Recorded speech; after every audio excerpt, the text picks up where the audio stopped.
In Bergdorf, a small rural village in Germany, there are secrets that must never come to light. Decades ago, the nuns found something in the mountains, something that was not of this world. They hid it in secret, and since then, the village has lived in silence, trapped in a pact of fear and devotion. However, the rumors never ceased, and I personally confirmed it in my adolescence, but I'm getting ahead of myself. Let me start from the beginning. I could never forget that summer of 1994, the summer my parents sent me to Bergdorf, Bavaria, to live with my grandparents. I was 15 years old, and all I cared about in life was grunge, my freedom, and the music blasting through my headphones. But for my parents, I was a problem that needed to be corrected. So they sent me to that small village in the middle of nowhere, believing that my devout grandparents could do what they couldn't. I clearly remember the day I arrived. I felt like I had been transported to another era, to a place where time had stood still. Bergdorf was everything I hated: suffocating, religious, full of rules that made no sense to me. My grandparents greeted me with smiles that seemed forced, and from the first moment I felt a strange oppression in my chest, as if the very air in that place was denser. The village itself gave me chills. Everything was too perfect, too orderly. The people were neat and polite, but there was something in their eyes, in the way they looked at each other and at me, that made my skin crawl. It was as if they all shared a secret that I wasn't supposed to know about. The first days in Bergdorf were a real ordeal for me. My grandparents didn't waste time imposing their religious routine on me, forcing me to attend Mass every morning. They saw me as a lost soul that needed to be purified, and for them, the church was the only solution. Every day I would wake up before dawn, the sound of the church bell resonating throughout the village like an inescapable call, dragging myself reluctantly to the church, where I spent endless hours between prayers and mundane tasks. They forced me to clean the pews, sweep the floors, and even polish the candles on the altar. They said that work in the church would make me reflect on my mistakes, but all it did was increase my resentment. Each task, each forced obligation made me feel more trapped, more desperate to escape from that place. But what really disturbed me wasn't just the tasks or the constant vigilance of my grandparents, but the people of the village. They were all neat, impeccable in appearance, with smiles always on their lips. But there was something in their gazes, something I couldn't identify. It was as if they all shared a secret, something dark and sinister, and they looked at me as if they knew I didn't belong there. The worst of all was the monotonous routine of the village. Every day was the same, without any change, as if time didn't exist in Bergdorf. But as the days passed, I began to notice details that I couldn't ignore. At night when I lay down, I saw lights in the sky through my bedroom window. They were bright lights that moved in strange formations, almost as if they were observing me. At first I thought it was my imagination, but the lights kept appearing every night, and each time they seemed closer, more unsettling. And then there were the disappearances. Some people simply stopped appearing in the church or on the village streets. No one talked about it, no one seemed to notice except me. And when those people returned, they were no longer the same. Their faces looked tired, their eyes empty, as if something inside them had been extinguished. My grandparents and the other adults in the village acted as if nothing was wrong, as if these disappearances and changes were part of everyday life. It was like living in a constant nightmare, one in which everyone pretended that nothing was happening, while I felt that something terrible was approaching. The feeling of suffocation grew every day, and although I tried to stay strong, I began to wonder how much longer I could endure it. One night, after having stayed late cleaning the church, I found myself alone in the huge building, surrounded by silence that was only interrupted by the occasional creaking of the old wood. The monotonous work had left me exhausted, and night had completely settled over Bergdorf. As I left the church, the cold air hit me immediately, but something else caught my attention. I looked up at the sky and saw something that left me paralyzed. A triangular formation of lights was floating in the sky, moving slowly and without making a single sound. There was no engine, no sound of planes, just a low hum that I felt more in my chest than in my ears. It was as if the air itself vibrated, filling me with a feeling of pressure that made it difficult to breathe. As the lights passed over the village, the heat they emitted was almost suffocating, as if the air around me was burning. I stood there, petrified, watching as that thing in the sky moved with unnatural precision, until it finally disappeared into the darkness. I couldn't move. I wasn't even sure if what I had just seen was real, but what came next was even worse. That same night, the nightmares began. In my dreams, I found myself in a vast field, the air charged with a mist that seemed to have a life of its own. Around me, tall creatures with pale greenish skin moved silently. Their bodies were thin, almost skeletal. But what terrified me most was the blinding light that always surrounded their faces, preventing me from seeing them clearly. No matter how much I tried to focus on their faces, they remained blurred shadows in the midst of intense light. I felt a growing pressure in my chest, as if something was trying to communicate with me, invading my mind with whispers. Before I could understand what was happening, the creatures held me tightly, their hands cold as ice piercing my skin with long metal needles that sank deeply into my veins. The pain was indescribable, an agony that ran through my entire body as a machine slowly extracted my blood, drop by drop. I tried to scream, but my voice wouldn't come out. I could only feel the weight of my body as life drained from me. Every time I woke up, my body was drenched in sweat, my arms and legs aching, as if I had really suffered those tortures.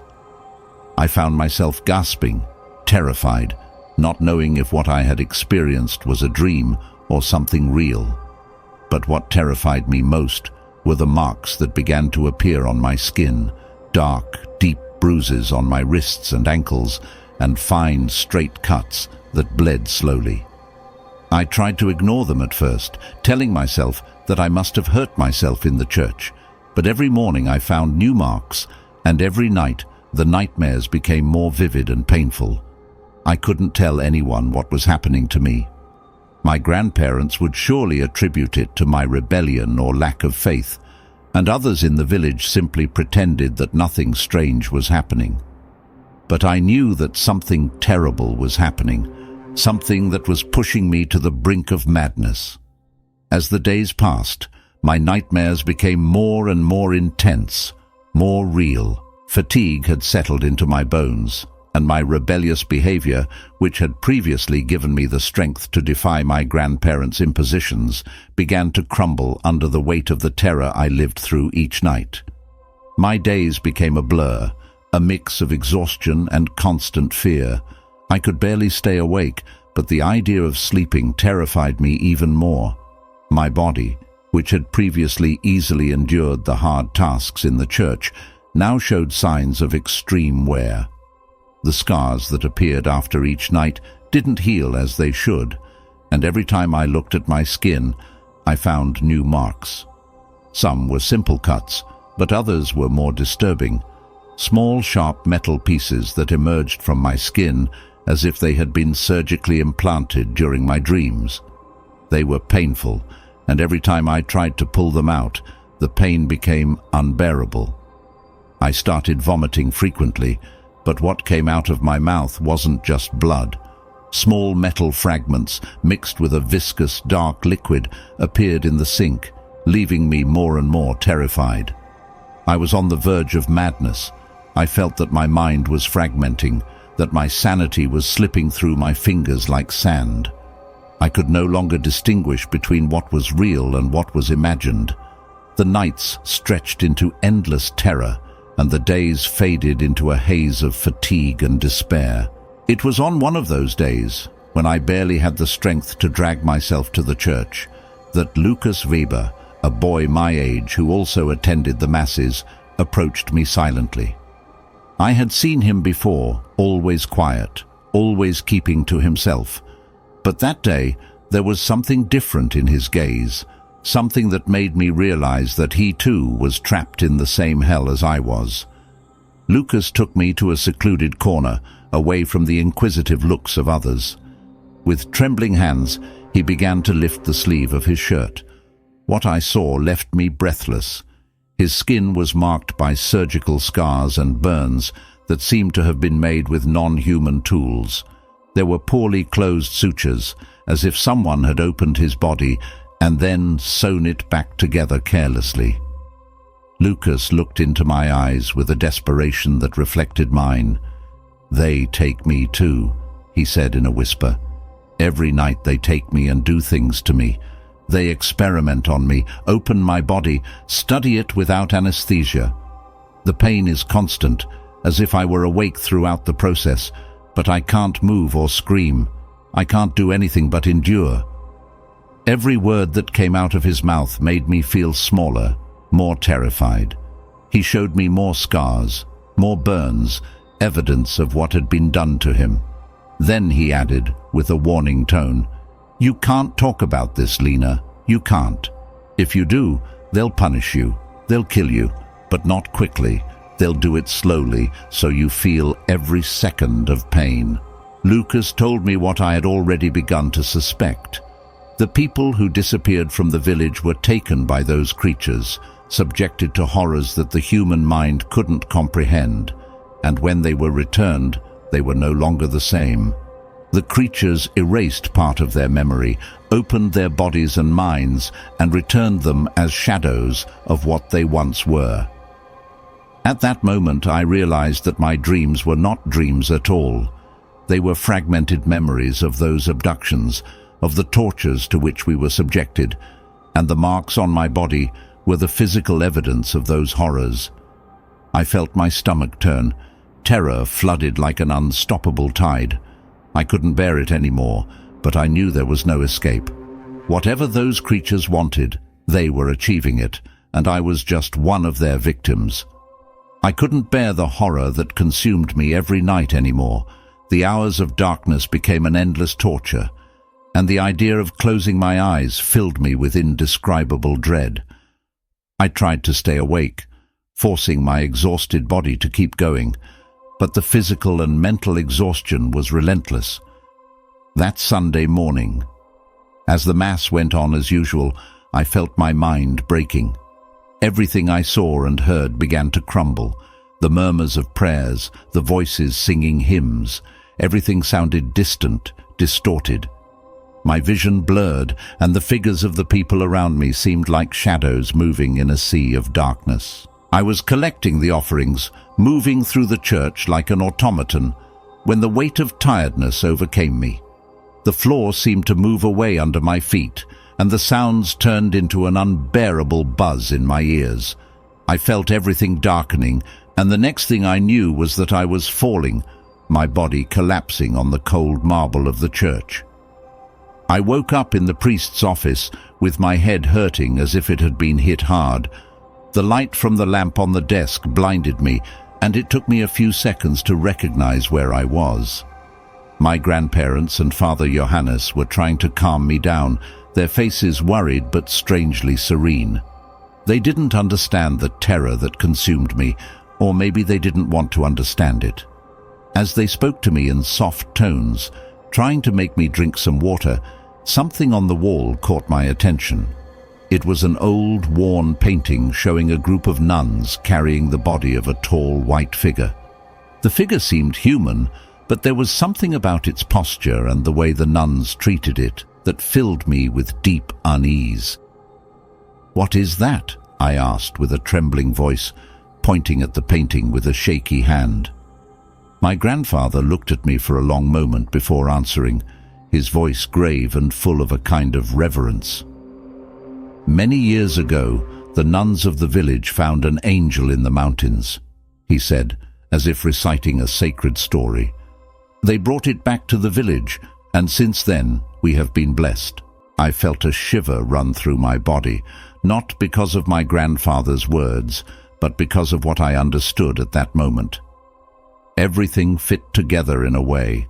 The religious fanaticism of the village, the blind devotion of its inhabitants, everything was linked to that angel. But I knew, deep in my being, that it wasn't an angel. The creatures that tormented me, that took me every night to subject me to their horrible experiments, were those beings. The entire village worshipped something they didn't understand, something that had brought with it unimaginable terror. My nightmares, the disappearances, everything made sense now, but that sense only increased the terror I felt. The pain in my body persisted, as if I had been tortured, even while I was unconscious.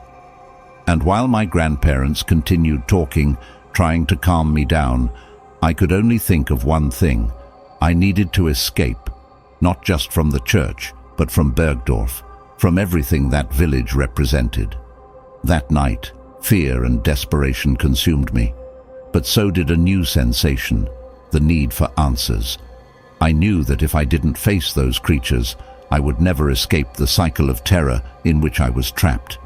I lay down, with my body aching and my mind exhausted, but determined to confront what tormented me in those dreams that were not just dreams. When sleep finally claimed me, I knew I was back in that vast field, surrounded by the mist that seemed to wrap around me like an invisible claw. The creatures were there, waiting, their tall, thin silhouettes standing out against the blinding light that always hid their faces. This time, however, I didn't try to run or scream. With each step I took towards them, my fear transformed into a fierce resolution. "Are you the angels that the nuns saw years ago?" I asked, my voice resonating in the void around me. At first, there was no response. The creatures simply observed me, motionless, as if they didn't understand my question. But then one of them approached. The blinding light that surrounded it gradually faded, revealing its true face. It was a nightmare vision. Its head was oval, its skin a pale grey tone that seemed almost translucent under the dim light. Its huge, almond-shaped eyes were such a deep black that I could see my own reflection in them, a distorted image of myself, full of terror and desperation. The creature emitted a strange sound, a guttural noise that resembled a lament, as if its vocal cords were torn, incapable of producing a human sound. It leaned towards me, its breath cold as ice, and extended a long, thin finger. I felt its touch on my forehead, a contact that sent a shiver down my spine, and suddenly everything around me changed. I was no longer in the field. Now I was seeing what happened years ago, as if I were there, but unable to intervene. I saw a UFO crash on the outskirts of the village, wrapped in flames and smoke, with a deafening sound that reverberated in my head. The nuns of Bergdorf, alerted by the disaster, ran to the place. What they found were not angels, but shattered bodies, creatures like the ones that now tormented me. But one of them, barely alive, was still breathing.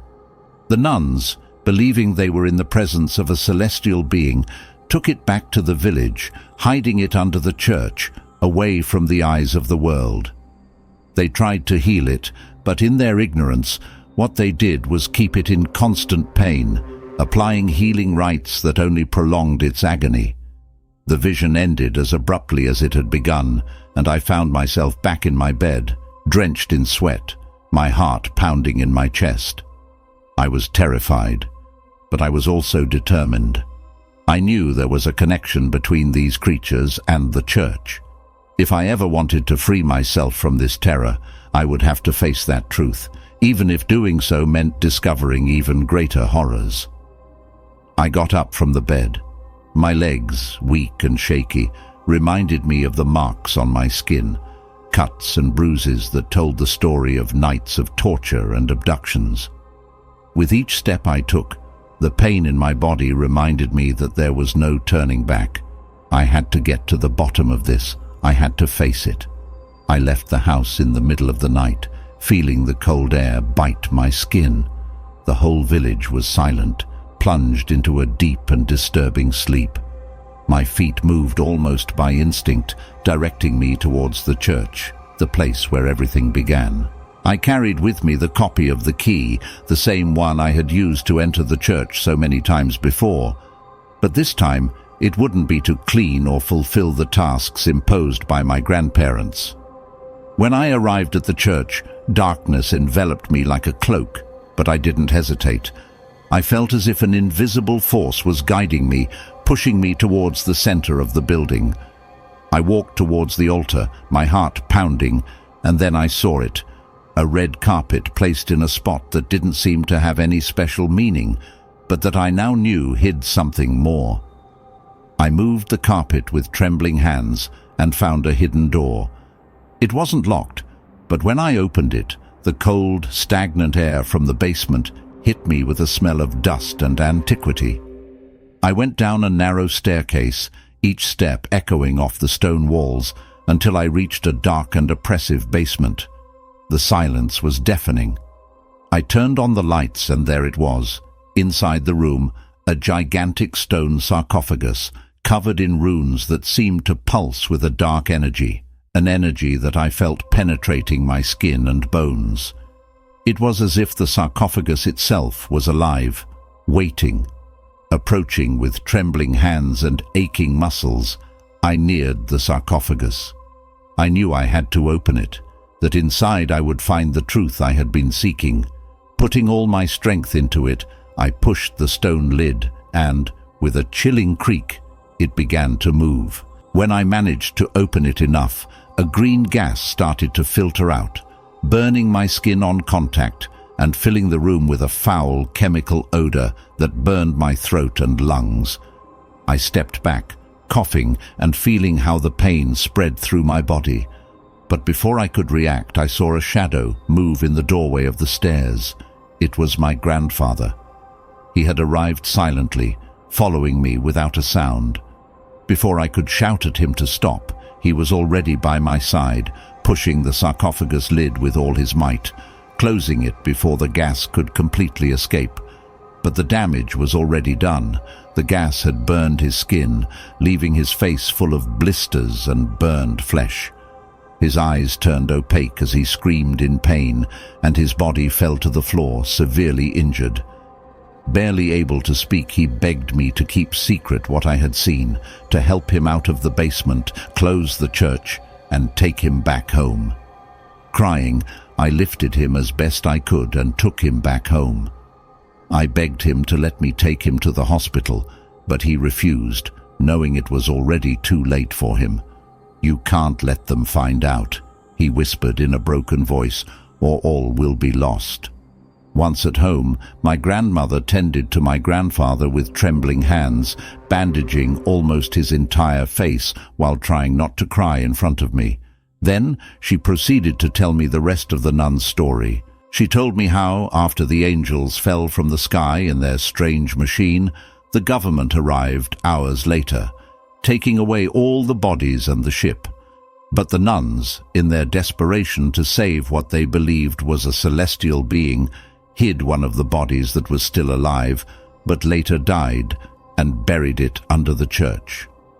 Now I understood the magnitude of the horror that the village had hidden for decades. What everyone worshipped as an angel was actually an extraterrestrial creature, a being that had brought with it suffering and destruction. And I, although terrified and in shock by what I had seen, promised to keep the secret.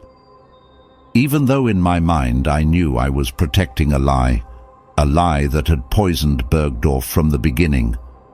The vacation ended and I finally left Bergdorf behind, but the horror I lived there stayed with me, etched into every fiber of my being. Returning to my city was like entering a world that no longer belonged to me. My body began to heal slowly, the physical wounds closing, but the scars in my mind remained open, like infected wounds that never fully heal.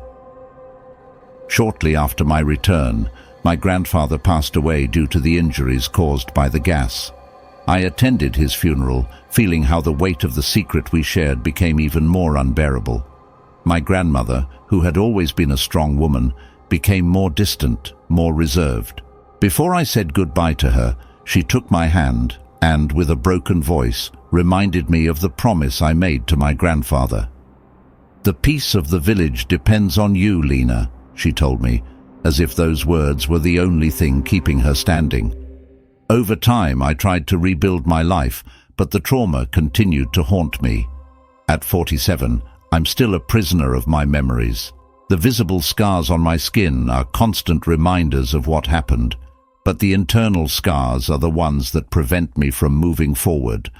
No matter how much I try to forget it, the past is still there, lurking in the corners of my mind, waiting for the right moment to remind me that I will never truly be safe. I feel an unsettling connection to Bergdorf, a dark attraction I can't explain. It's as if something in that place calls me back, whispering in my dreams, dragging me towards a fate I can't avoid. Sometimes I wake up in the middle of the night, convinced that I must return, that I must face what still remains hidden under the church. But fear paralyzes me. I know that the truth is still buried there, waiting to be discovered by someone brave or desperate enough to seek it out.